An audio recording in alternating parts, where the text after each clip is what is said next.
Hi, I hope you have a pleasant day. For today's journal entry, I'm having a conversation with a representative of our factory. To me, it is a very important thing to show you transparently the workflow that I have with other partners, the partners that are extremely important in making this project a successful one. So, without further ado, this is our interview. And we are live. And with us, we have Giliam, the representative from BodaGames, our factory. And I'm pleased to invite him to this recording. Yeah, thank you very much for having me. And the purpose of this recording is just to talk a little bit about the factory and what's also very interesting to me. And I am sure it's going to be interesting to a lot of different backers, is just to talk about the process of quality control. Why do you think, and I do agree with that, your factory is the best one to be the next factory for the Machina Arcana? Yeah, so I think we can go through the different processes, and I can share a bit more about both the equipment, the workflow, and the processes that we see use when we produce paper parts and also non-paper parts, as well as our general approach to these things. Yeah. Well, I would also like to touch on some of the on how to prevent some of the issues that were present in the previous edition. One example is that I remember resolving a lot of support tickets from backers who received their boxes, while some of the decks were missing from the box. Some support tickets were that some of the cards in those decks were missing, or even some decks were damaged in one way or another. Also, the problem of color consistency across all the products. So, can you give me an example how your factory deals with these kinds of quality control issues? Sure. So let's break them into the separate ones because starting with I think the biggest problem is when you open a box and there's decks missing. So I would say that's an assembly problem. So in our case, for our assembly line, we have a few general principles. One is the one hand principle, which means that every person on the assembly line has two hands, and each hand will only be allowed to touch one component, so that you don't have one person who's picking five different components with the chance that she picks one, two, three, four, and forgets the fifth one. On top of that, depending on the weight, in this case, the game is pretty big, so it means that there's a lot of different steps when you do assembly. We have different weighing stations throughout that are attuned to, say, if the game is 10 or we customize it based on the weight of the game because certain things fluctuate. Paper is not 100% the same weight for every single individual deck because it can be slightly heavier. But let's say that if a deck of cards weighs 100 grams, then after we have 4 or 5 assembly steps and it passes a weighing station, if there's a complete deck of cards missing, we will immediately know because the alarm will go off that the box exceeds the limit that we set, that might be set at 20 grams over and under. So these are assembly steps. Now, of course, it's still manual labor, so there's no such thing as 100% guarantee. But in general, we feel confident that with these assembly steps, at least for assembly mistakes, it is far below 1% and more towards maybe 0.5% or less. And what if some of the cards were missing from one deck? Right. So that depends on the equipment that you use, because in general, for cards, we will use an automatic, what's called a card cutting and collecting machine, which means that the sheets will go in, they will be cut, and then they will be run through a sort of a belt that puts them together, and they come out like that. So after that, we just take them. They're separated with one card in between. That's sort of like the separator. After that, we take each individual deck, and that goes into the shrink wrap machine or the paper band machine. So normally in the past, maybe uh, there were also machines that didn't do the automatic collecting, that now, for example, we have 5 lines of card cutting and collecting machines that are all the combination of the cutting and the collecting. But before, you also had machines that only did cutting. So that could be where a problem stems from.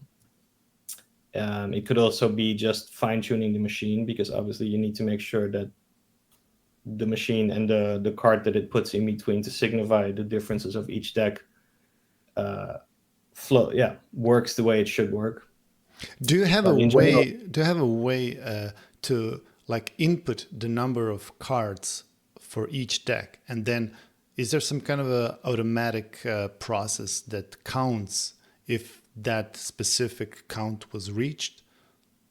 so we have another weighing station at the shrink wrap machine that is set obviously to the point that if, say, 1 or 2 cards are missing, it should be rejected and automatically ejected from the belt, from the conveyor belt, as soon as it passes through. So after it's shrink wrapped, um, it will either go into the big box or it will be pushed outside to the rejected box.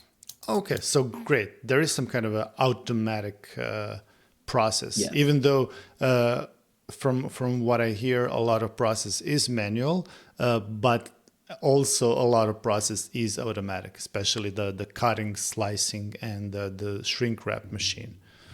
And Yeah. in the end, also, how would you make sure that the language decks are each in its own separate boxes? Because there were some support tickets before that the English box received events in German.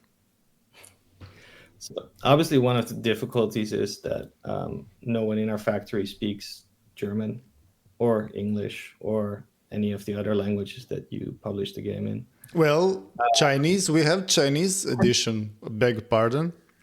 So I'm pretty sure that with the Chinese edition, they will not accidentally put in some Polish cards, because they'll be able to see that very quickly. Okay. No, so this is a matter of workflow and checking. So, for example, when I talk about our assembly lines, we also have per line, we have, say, an assembly line leader. So the assembly line leader, amongst other things, checks that all the materials that we put at the different, say, stations along the assembly line are correct. And for that, she gets reference materials. So in our case, normally for these language editions, we will, for example, print out a paper that circles one specific word, and she has to compare that against what she's seeing there to double check that these things are correct. At the same time, that's not just when we prepare the materials and as they're assembling it, but we also do random inspections where we take every so many games, we take one game out, we inspect the whole game. And if we find anything out of the ordinary there, such as different language cards or missing decks or things like that, we will go back and we will check first the entire, say, master carton, because let's say we put 4 games in one master carton. So we will first open all 4 of those. And if we find more problems, then we will do a deep inspection where we will go through the last 100 or 200 games to check if everything is correct. But in general, without, say, giving away like our entire workflow, It's fine. things like how to handle different language versions, that's really up to having efficient factory management who works via defined processes where things are labeled accordingly and separated based on their labels, and where also the work tickets where we say, okay, now we're going to assemble 3,000 German versions, so we need to follow these steps, and tomorrow we're going to assemble 3,000 English versions, so we follow these steps, and we take the event cards from this pile that's labeled German event cards and not from the other pile that's English event cards. Got it. So you separate also the workflow based on those language additions to minimize any problems that might happen.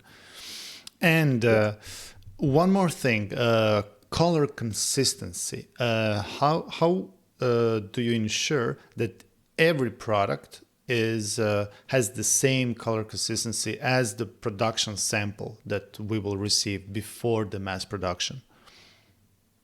Right. So in our case, our printing machines are connected to the GMI color matching system. as well as the G7 color matching system, which in layman's terms is kind of a master record for colors. So when you have printing sheets, then at the bottom of the printing sheets, there will be specific CMYK color codes, and those you can read with a device similar to a barcode scanner, and that device will read them and see whether, say, the percentages of ink are correct. So C needs to be cyan needs to be at 75%, and as such. So once we've made the production sample and we send it to you and you sign off on that, then we have the record for that colors set for those color settings. Because normally when we change the printing machine prints basically 24 hours a day, because it needs to be printing as much as possible. And between each game, we need to set up different color profiles. So for those, that's why in, say, like maybe a long time ago, when companies didn't use these systems like the like color matching systems, what you would do back then was you would just have a person who was very good at his job just look at a sheet and then based on that adjust the machines accordingly. But obviously that has a higher risk of maybe that person having a bad day or just not paying attention.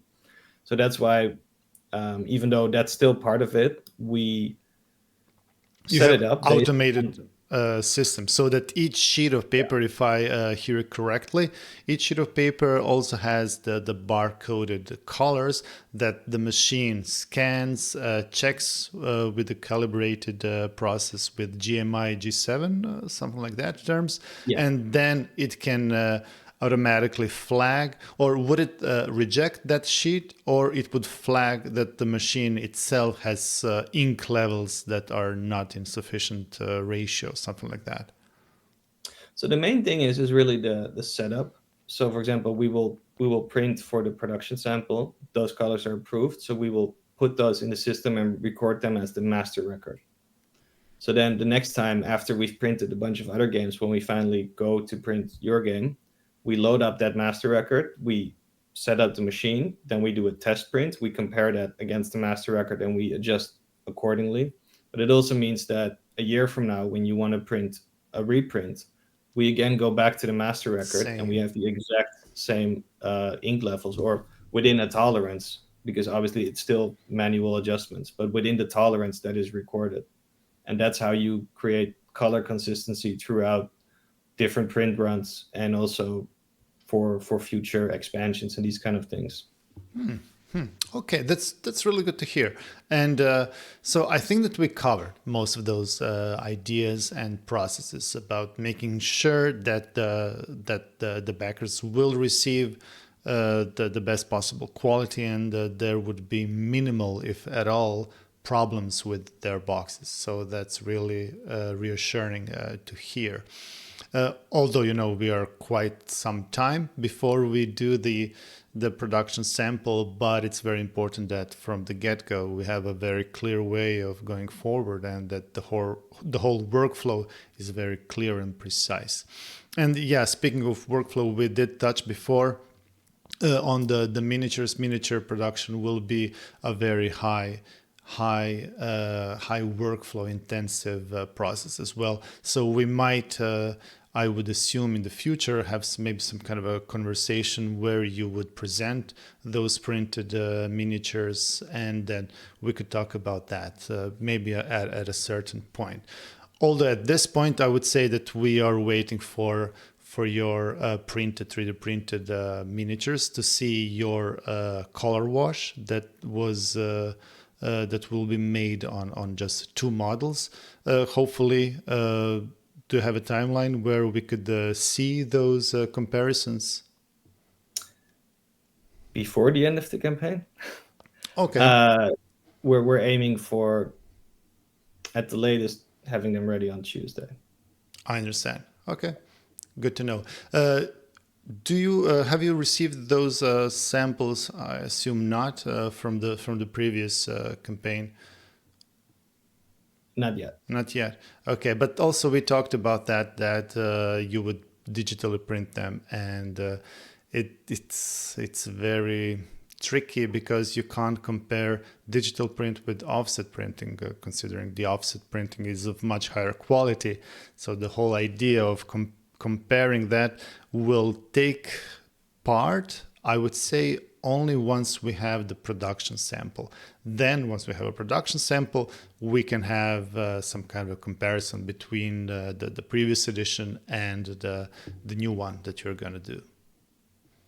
Yeah, so I mean, the first thing we're going to do when we receive the current version or the previous version is to just look at how it printed, look at how the files look on our screen, because sometimes we can already from that see like whether certain color balances were in our opinion off from what the artwork originally said. Then we will make a digital print, keeping in mind that particularly black, which I if I remember it was a topic with the previous print run, that especially black doesn't print as nicely digitally as it does on offset printing. But yeah, I think then after that we will work towards the production sample, including the offset printing sheets to check and make sure that all the blacks are as they should be and as everyone expects them to be. Makes perfect sense. So Gilliam, do you maybe have anything else to add to this conversation? No, I mean, congratulations on the campaign so far. I think it's been a very big success, and on our side, like we are very happy to work on these projects that require a bit more of a say collaborative, open discussion with the publisher rather than just receiving files, printing them, and being done. So I think especially moving forward with the miniatures, there's over 90 of them. I think we will have a lot of contact about those, and I'm very excited to see that you and the backers are all um, so enthusiastic about making the best version of the game, quality wise, and I think we're very happy to rise up to the challenge. Oh yeah, exactly. So the success is evident, but to me, in my book, success is when the last backer receives their reward. That's when I can say, okay, the project was a success. Until then, it's work, but work entails communication and constant awareness of all the possible ways that we can make the product even better and improve the workflow and the quality of every little element of the project. And because of that, I'm really, really glad that we work together, because until now, the communication and everything that we collaborated on was of the highest quality. So once more, thank you. Thank you for your time, for your relationship for now, and looking forward to create the best possible Machina Arcana. Yeah, same here. So All our right. backers, I will then now stop the recording. I invite you to give any feedback that you might have that I might then also forward to Gilliam and his team at BodaGames. And looking forward to see you in the next session of Machina Arcana Journal.